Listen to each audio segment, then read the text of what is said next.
Hemos ido viendo, experimentando cómo el proyecto de Dios es absoluto, es único, es hermoso, pero profundamente humano. Desde la reformulación de nuestro principio y fundamento, deseamos sumarnos al plan de Dios, pero ese plan encuentra obstáculos. Hay obstáculos en el mundo, pero también hay obstáculos en mí, dentro de mí. Aquel banquete de hijos no llega a realizarse. No llega a realizarse precisamente porque se topa, porque vamos descubriendo obstáculos en el camino. Y a esos obstáculos es a los que llamamos pecado. Llegar a experimentar en mí la existencia del pecado es un don de Dios. Y no se trata de sentir culpabilidad psicológica o complicidad sociológica, sino de experimentar algo que es teológico. Por eso, en esta etapa de los ejercicios, vamos a pedirle a Dios que nos ayude a descubrir nuestro propio pecado. De ahí la importancia del coloquio.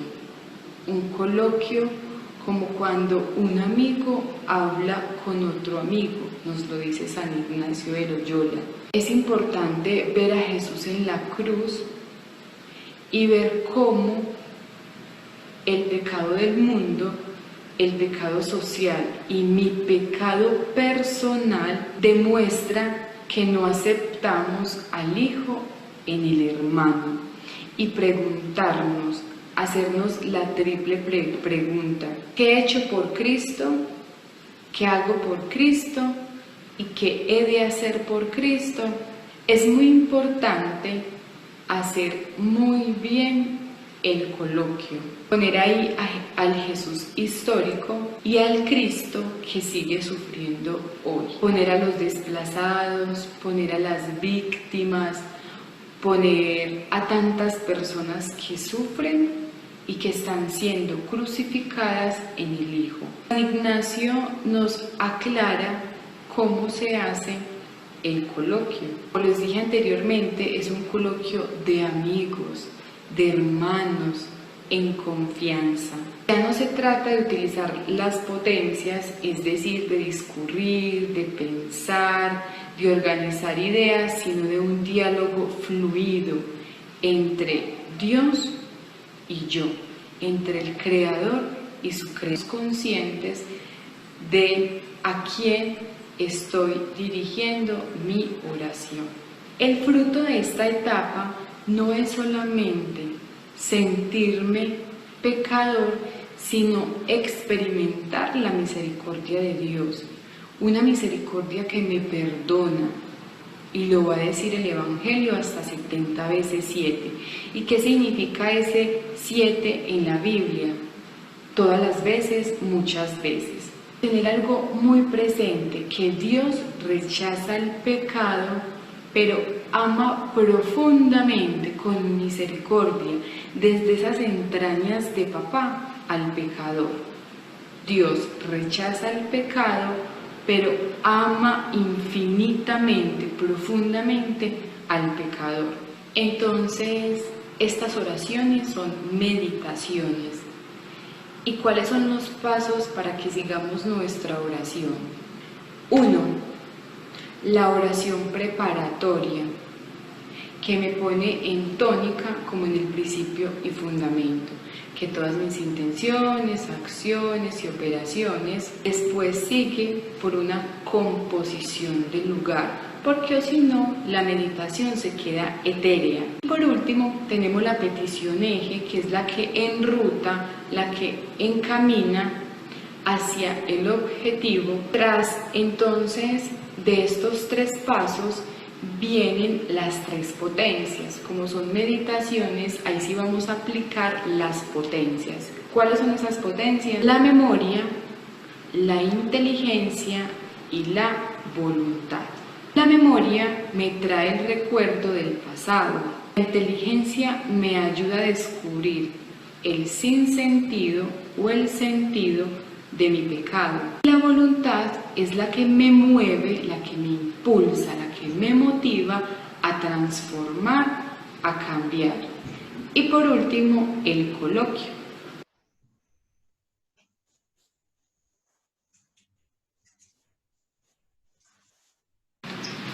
Los ángeles eran criaturas que no tenían defectos, ni tenían cualidades así como nosotros. Los ángeles eran personas que estaban más cerca del Señor. Y en medio de todo eso, llegó a ellos la soberbia. La soberbia es uno de los grandes pecados. Miremos algo. Dios también creó a estos seres, y Dios los creó para servir. Y a nosotros también nos creó para servir. Pero hay una gran diferencia. Nosotros tenemos mayores límites que ellos. Ellos de una u otra manera han estado más cerca del Señor. Pero aún así, el pecado llegó donde ellos. Y llegó por lo que acabamos de decir, por medio de la soberbia. Ellos no querían o no aceptaban su limitación, sino que querían ser mejores, como Dios. Y pensaban, ¿para qué el Señor se va a encarnar? No, dejemos que esas criaturas no vean la encarnación. Por eso decidieron unirse entre varios y hacer alguna manera para derrotar el poder del Señor. Pero el Señor, que lo sabe todo, se acercó a ellos y los corrigió. San Ignacio nos propone en este tiempo meditar la oración en el pecado de los ángeles y mirar con ese pecado si ellos que no tenían debilidades y estaban cerca del Señor, el Señor los corrigió de esa manera. Nosotros como criaturas frágiles que constantemente estamos en pecado y somos más débiles, qué gran regalo tenemos día a día de arrepentirnos y de acercarnos de nuevo a nuestro Creador. Por eso en esta ficha vamos a encontrar la meditación de David y Natán. Natán pudo haber rechazado el pecado de David, pudo haberlo apartado cuando David cometió el pecado con otra mujer. Pero ¿qué pasó? Natán lo que hizo fue explicarle el pecado que él había cometido colocando el ejemplo de otra persona. Notemos algo, que fácil es darnos cuenta del pecado del otro. Cuando yo miro el pecado del otro y digo, es vanidoso, es una persona orgullosa, es una persona perezosa, puedo tacharlo con mayor facilidad. Pero cuando veo mi pecado, me cuesta un poco más. Entonces, ¿qué dice San Ignacio? Entremos, miremos desde el pecado del otro y reflejémoslo en nuestro pecado interior.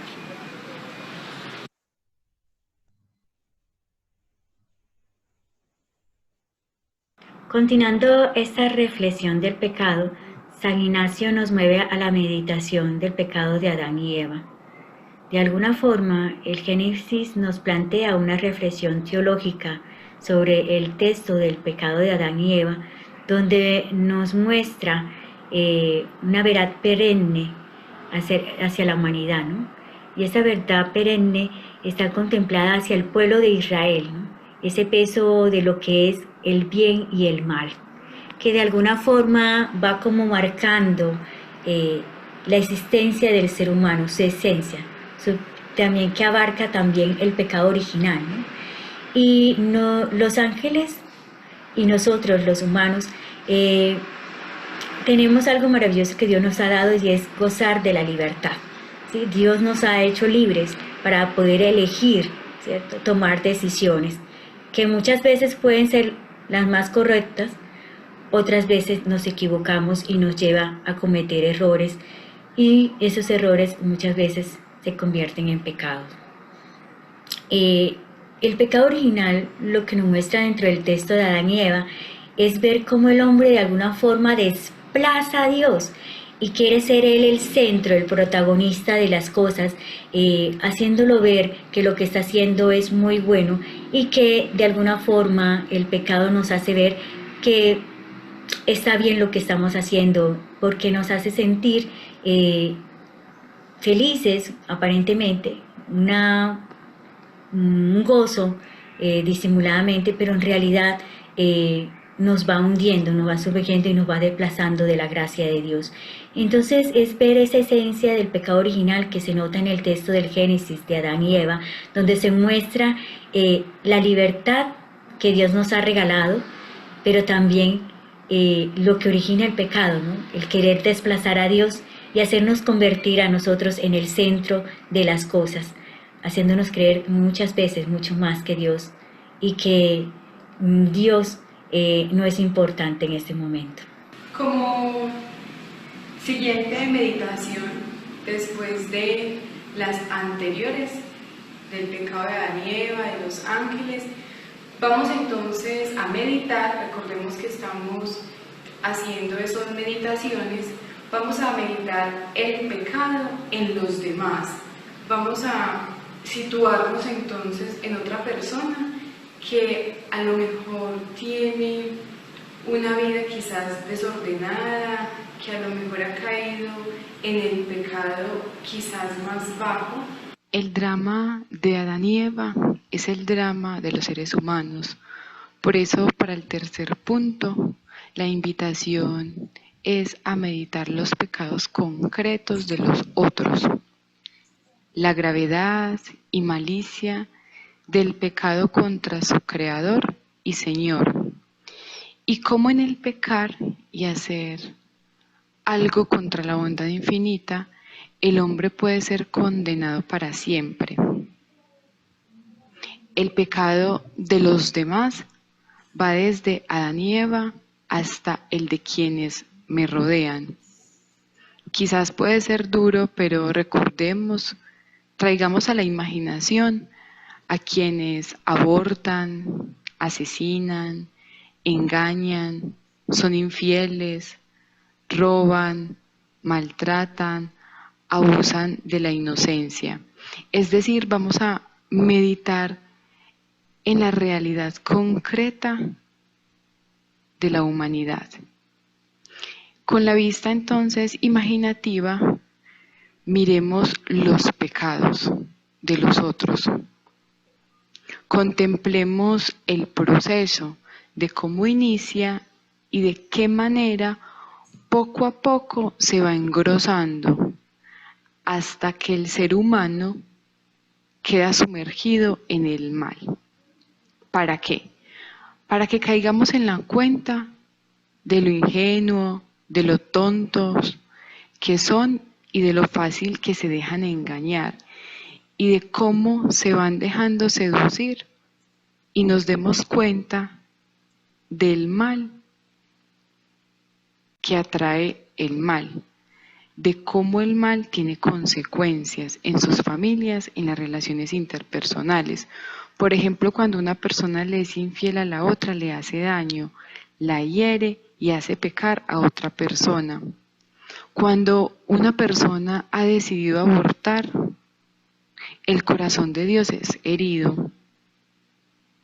Entonces se trata de ver la fealdad del pecado en el otro, conocido o desconocido, de sentir asco, de ver lo ingenuo, lo tontos que son al caer y dejarse envolver.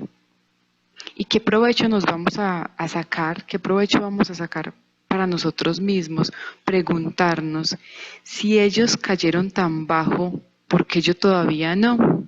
Y por último, no olvidemos hacer el diálogo, un coloquio imaginando a Cristo nuestro Señor delante y puesto en cruz. Un diálogo de creador a criatura. Hablar con Cristo que murió por los pecados de la humanidad. Hablar con ese Cristo sufriente en la cruz, así como un amigo habla a otro amigo. Pidámosle un consejo, desnudemos nuestro corazón, digámosle todo lo que queramos decirle, hagámosle una petición, pidámosle una gracia en especial, que este diálogo sea tendido, transparente, que sea profundo. Y por último, vamos a terminar con el Padre Nuestro.